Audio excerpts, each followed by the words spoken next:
закрывая дверь.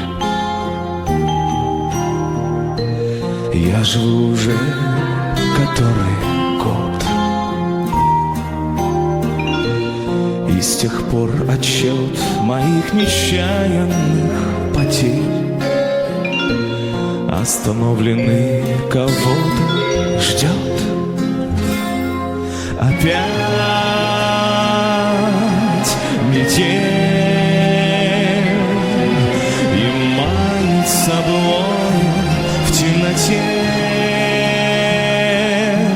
Опять метель, две вечности сошлись в один короткий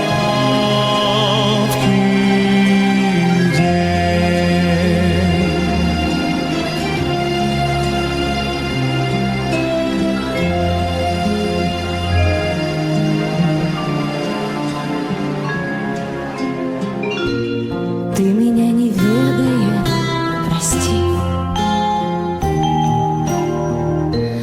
На пороге долго не томись, ведь теперь у нашей повторившейся любви станет сроком давности вся жизнь. Опять